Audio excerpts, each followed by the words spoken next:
be everywhere. Every Friday at this time he comes to say hello by air. For I've had a Vitalis, 2 products you should know on the Alan Young Show.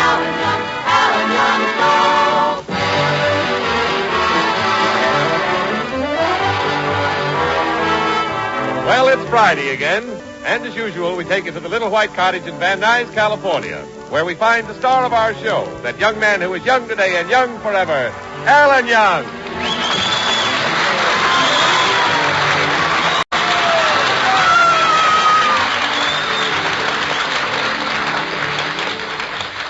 Well, there doesn't seem to be anyone home. And if Alan isn't home, there's only one place he can be, over at Betty's house. Betty. Yes, Alan? Betty, let's sit on the porch swing together. Oh, Alan, when we sit on the porch swing, all you ever do is just rock back and forth. I won't just rock back and forth tonight, Betty. You won't? Sideways.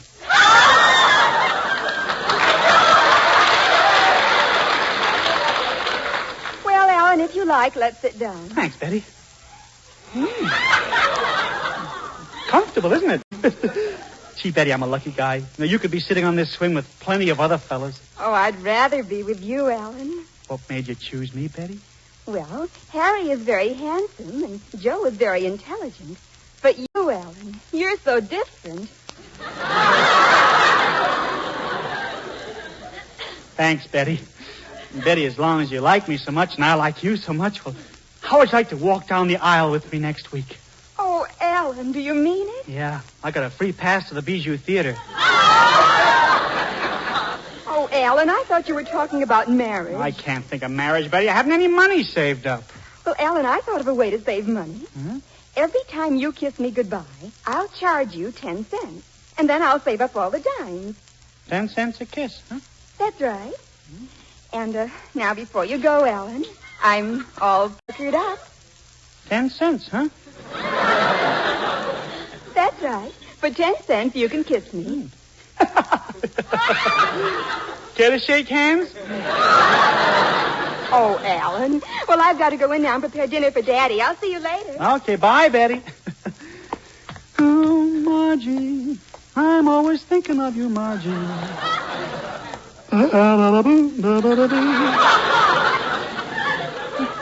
Someday Betty and I'll get married and settle right down here in Van Nuys. Such nice people around here. Oh, Mrs. Tyler. Oh, Mrs. Meadowbrook. Lovely day today. Here's Mrs. Daniels' drugstore. I'll just weigh myself in the scale outside. Hello, Alan. Oh, hello, Mrs. Johnson. Just weighing myself on the scale here. 192 pounds.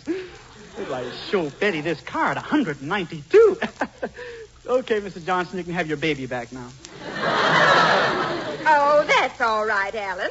Just put him back in the baby carriage. I've been watching him out here while my other children are in the drugstore. Yeah, you've got quite a large family, haven't you, Mrs. Johnson? Yes, and the things those children do. Yeah. Oh, just look at them in that drugstore. Herbert, stop feeding Jimmy those Band-Aids.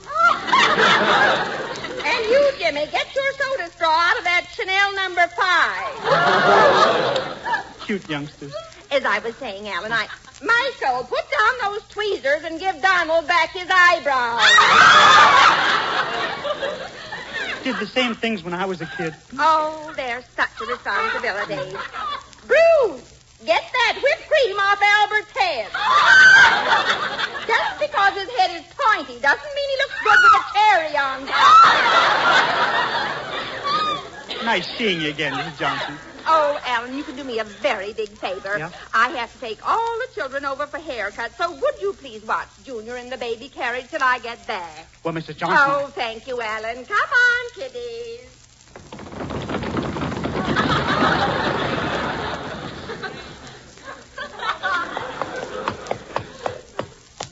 They went that way. What a bunch of kids. This little one in the carriage here is really cute. I think the little fella's trying to say something to me. What's the matter there, Junior?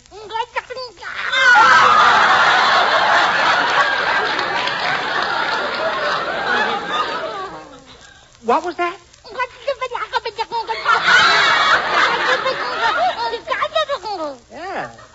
Sounds like he's going to grow up and sell tobacco. What a cute little fella. Kitty, kitty, coo. Yeah. Gee, certainly is roly-poly. Oh, no, I'm standing at the wrong end of the carriage. Gee, little boy, I hope your mother gets back here soon.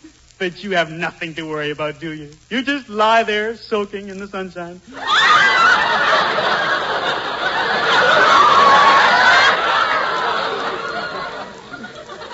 Nice little man.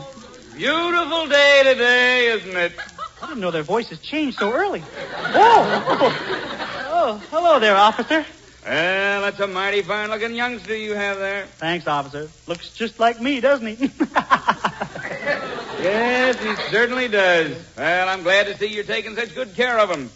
You know, there's been a wave of abandoned babies in the neighborhood lately. Imagine anybody abandoning his own child. It's the most awful thing a person could do. Yeah. Just look at those rosy cheeks, that smooth skin, and those tiny little ears. Yes, thanks, officer. The baby's kind of cute, too.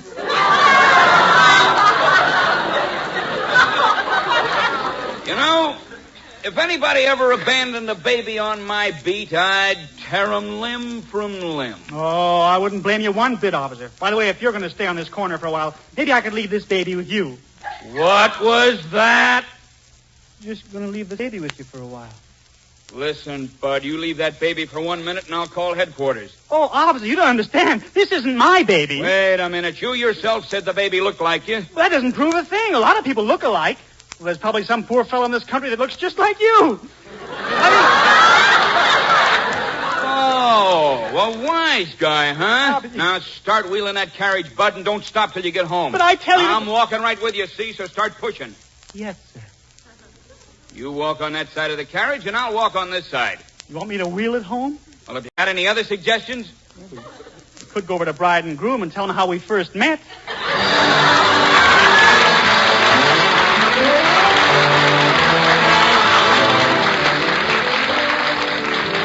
Say, friends, got a mirror handy?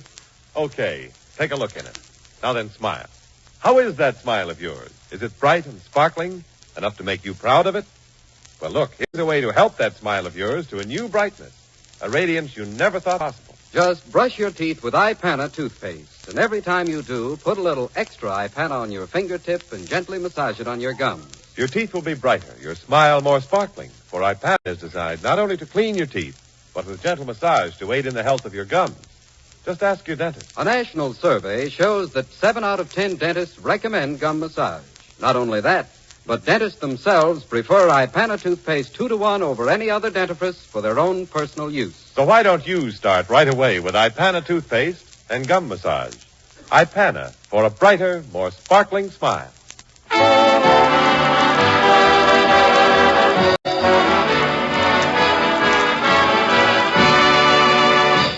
Well, Alan Young has had a blessed event.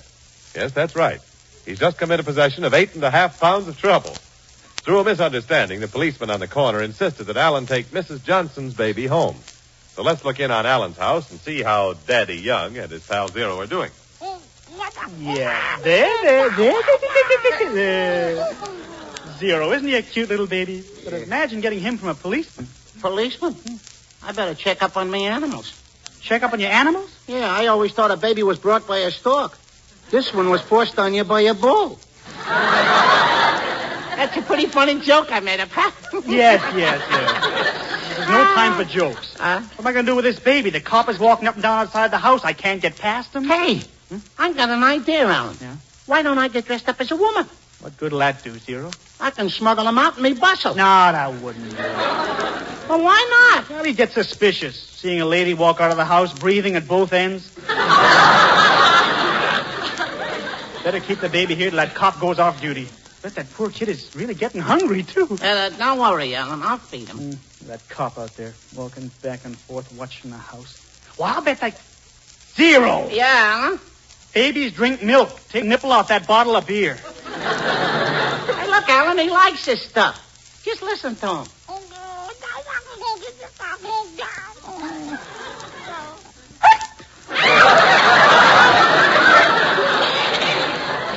Zero, leave the baby alone.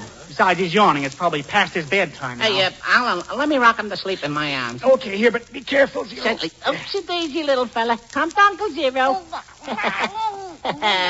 Attaboy. Rock-a-bye, baby, on the treetop. When the wind blows, the cradle will rock. When the ball... He's sleeping. Oh, yeah, Alan. He's sleeping.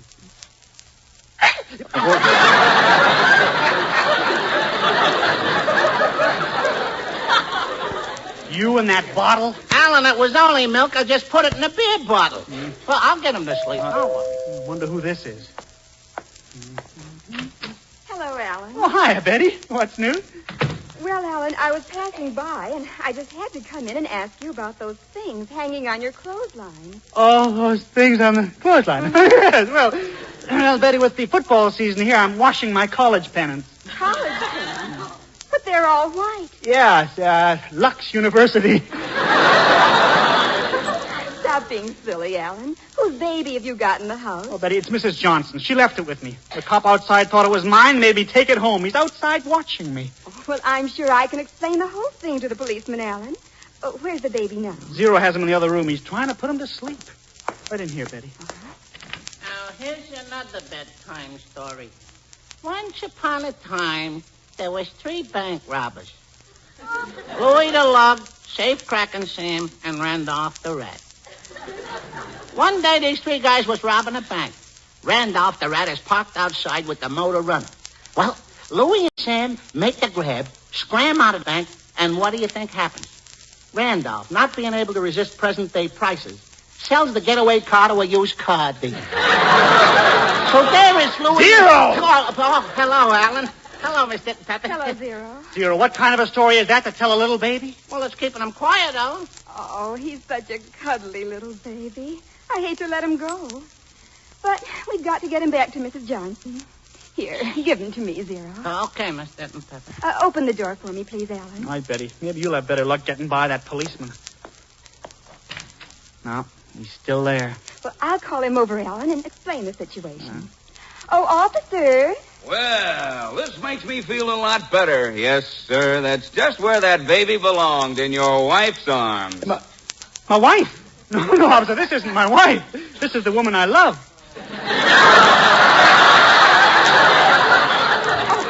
Alan, let me explain. The 3 of you back together again. That's the way it should be. But... You know, confidentially, ma'am, I think the baby looks just like you. But, officer... And he kept saying the baby looked like him. But I know a normal baby when I see one. But,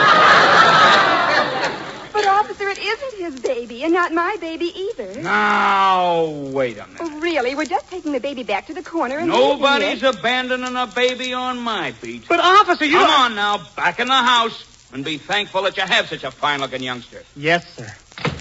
Hey, Betty, I can't get out of the house with the baby. What are we going to do with him? Or her? You haven't even told me what it is yet. What do you mean, Betty? Well, Alan, every baby must be either a boy or a girl. Must be hampered by tradition.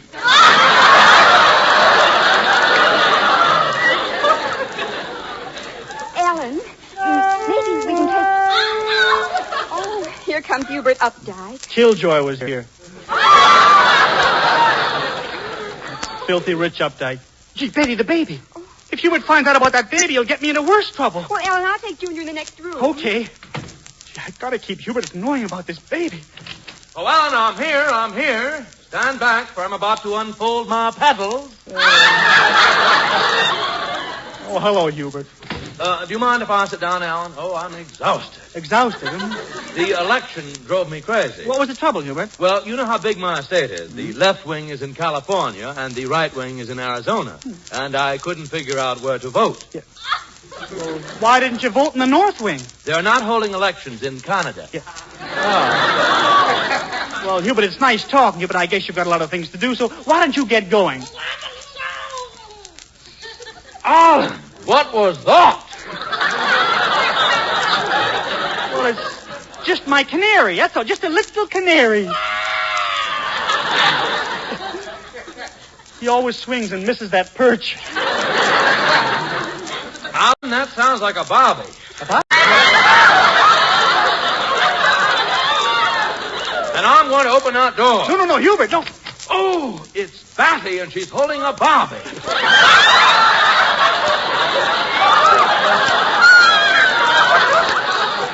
Oh, heavens, I'm resigning from the Stork Club. Hubert, let me explain. Oh, Mother, hand me the broom. He's done me dirt again.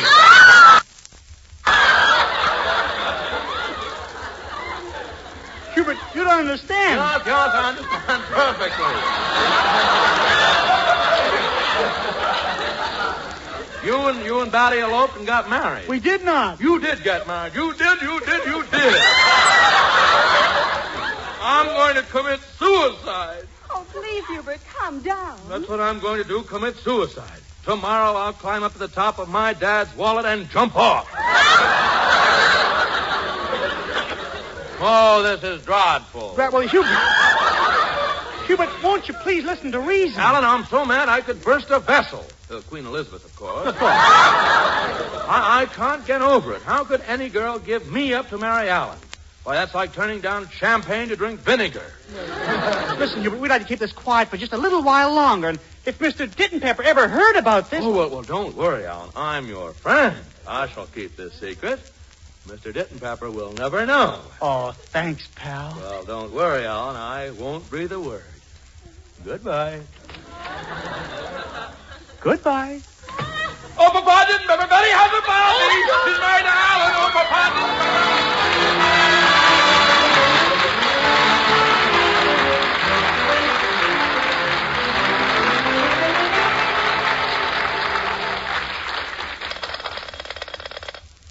Hello. Yes, operator, I'll hold on. Oh, Mr. Woolington, I must use the phone. Well, I'm sorry, Hubert. What's the hurry? Well, I have something very important to tell Mr. Dittenpepper. Oh, a bit of gossip, Hubert? Yes, Mr. Woolington. It's you say... Well, no, I want to tell him about my new hand-painted necktie. Oh, but Hubert, a lot of people wear neckties that are hand-painted. By Rembrandt? Now, Hubert, look, that isn't important enough to interrupt my call. You just wait your turn. After all, you're no better than any other ordinary man. Ooh! There! Why, even Time and Tide waits for an updike. Well, I'm afraid you'll have to wait 60 seconds longer. 60 seconds? Heavens to Bristol Myers. Well, in 60 seconds, I could give myself a Vitalis workout. Well, come to think of it, you could. Because that's all it takes, you know, to treat your hair and scalp to a workout that does wonders for your scalp as well as your hair.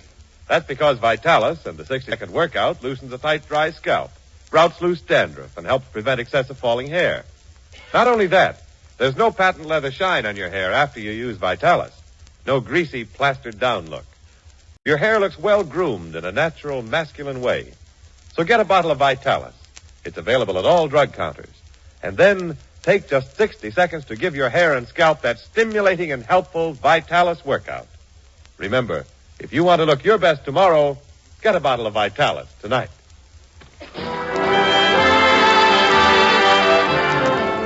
And now it's time for the Smart Set with their arrangement of Old Buttermilk Sky.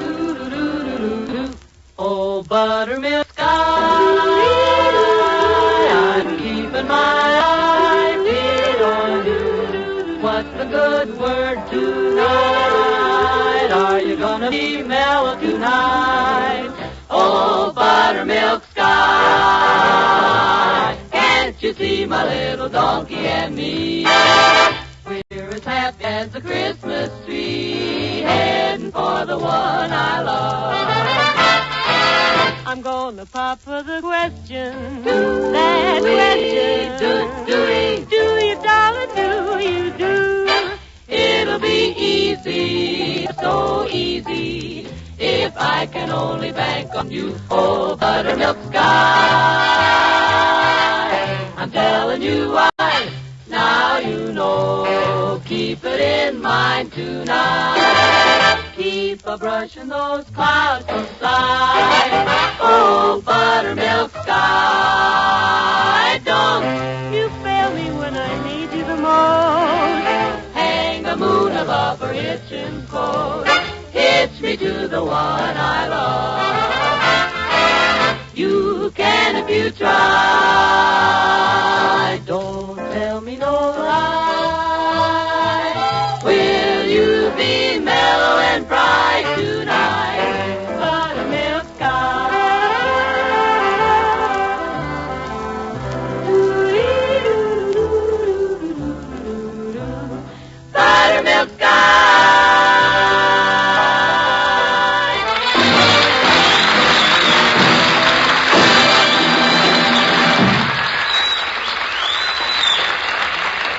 Alan and Betty try to explain to Hubert how they got the baby.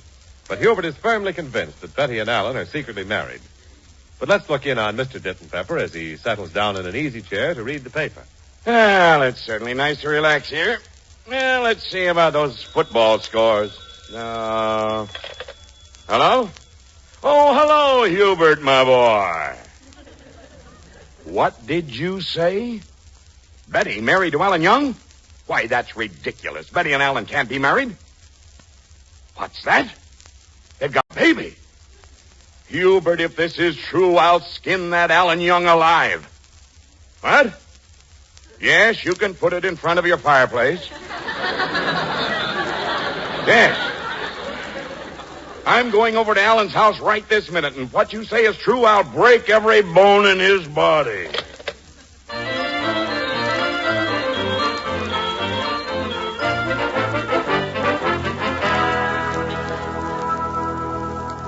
Well, Betty, pretty soon the cop will be off the beat and we can take the baby back to Mrs. Johnson. Oh, I hate to give him back. He's so cute. Did you look like that when you were a baby, Alan? Nah, I was a funny-looking kid. Big flappy ears. Oh, no. Yeah, big flappy ears. One day I fell out of my crib and almost glided into the kitchen. Oh, Alan. This one's real cute, though, Betty. Alan, I think I'll take the baby in the next room and freshen him up before we get him back to Mrs. Johnson. That's a good idea, Betty. Do you have any talcum powder? Oh, don't be silly. The kid won't be shaving for years yet. Well, I'll go get him dressed, and we'll be right back. In a few minutes, we'll take the baby back. Mrs. Johnson will be happy. The cop will be happy. I'll be happy. Nothing can go wrong now. Wonder who that can be. Mm-hmm. Oh, it's you, Mr. Ditton Pepper. You certainly dropped over at the right time. Hello, Alan. Mr. Ditton Pepper, why are you looking at me like that? There's a question I'd like to ask you. Are you married? Thanks, but I'd rather settle down with a girl.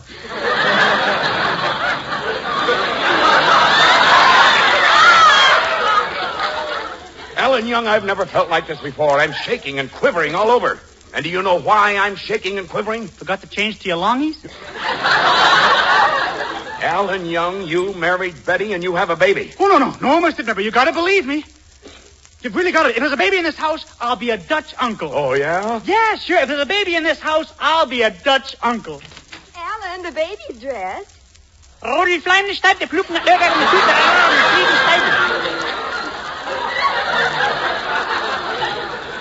Betty, you acted against my wishes. You went out and married an idiot. I did not marry Alan. There's no use denying it. There's the baby right before my eyes. And you say that baby isn't yours? Why, I'd like to...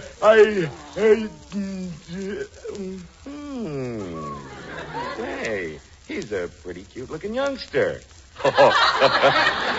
Well, look at him playing with my tie. Kitty-kitty-coo.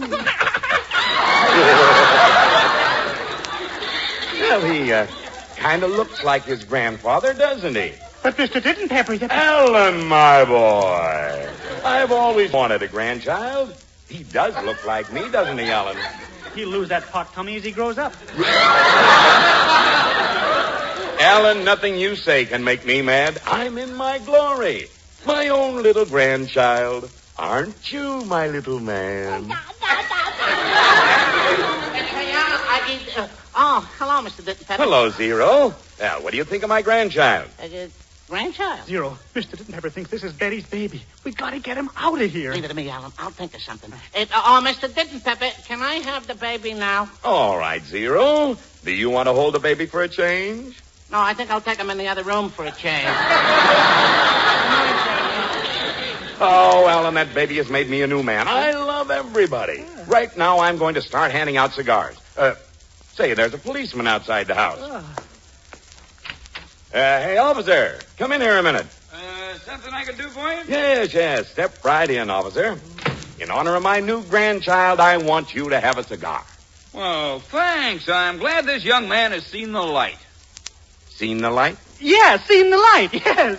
My Frigidaire door was stuck. When I opened it, I seen the light. You two seem to be getting along fine. Yes, I'm very proud of Alan. Hey, everybody out of the house? Why, what's wrong? Everybody out of the house. What's wrong? Baby's got the measles. The joint is contaminated. Baby has the measles. Well, how do you know? Are you a pediatrician? No, I got a car. I never walk. Dear, what's going on? I put ketchup on the kid's face to make it look like the measles. It's just ketchup. Ketchup? The poor baby. Look at him, covered with red dots. I'd better get a doctor right away. I'd better go and report this to the Board of Health. Yeah, everybody out of the house, out of the... Zero, it's working. Alan, I came over to get my baby. Your baby? Yes, I came over to get my son. My little son. Mother! Here I am. Alan, I want... Oh, there he is, my little boy. Zero. Wipe the baby's tears. His measles are running into each other. Do something. Measles? Look at this stuff. It's ketchup. Oh, my poor baby. What have they done to my poor baby? Your baby. So this isn't my grandchild. No, Mr. Titten Pepper. Alan Young, you make my blood boil. Anything you say. You get a pan and I'll boil it.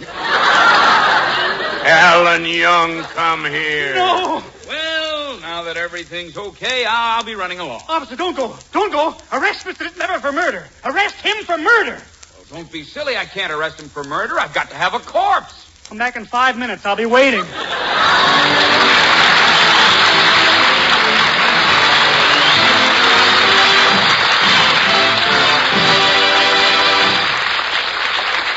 Alan will be back in just a moment. If someone in your family is suffering from a cold, get a tube of Minute Rub and let this really modern chest rub give quick relief from cold discomfort. Just rub Minute Rub on the throat, chest, and back. In a minute, Minute Rub's soothing menthol vapors begin to clear that stuffed feeling in the nose and throat. In a minute, Minute Rub starts to bring a feeling of warmth and relief to those tight, sore, aching muscles. And listen, here at last is a chest rub that's greaseless and stainless. Disappears like vanishing cream and can't stain clothes and bed linens. So get a tube of Minute Rub and get relief from that annoying cold misery the modern way. The greaseless, stainless Minute Rub way. And now, here's Alan. Thanks, Jimmy. Friends, next week we'll have the pleasure of welcoming Ed Gardner, Archie of Duffy's Tavern, as our guest. During the week, please remember the two fine products that bring you this show, Ipana for the smile of beauty and Vitalis for well-groomed hair. Ipana, Vitalis. Until next week, then, this is Alan Young saying good night.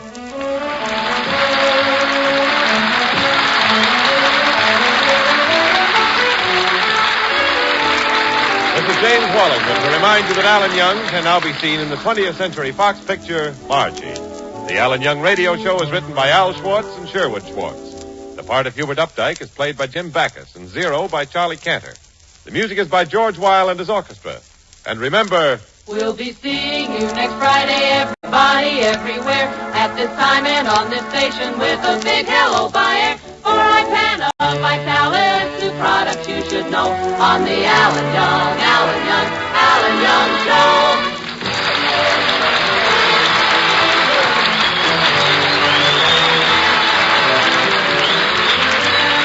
This is NBC, the National Broadcasting Company.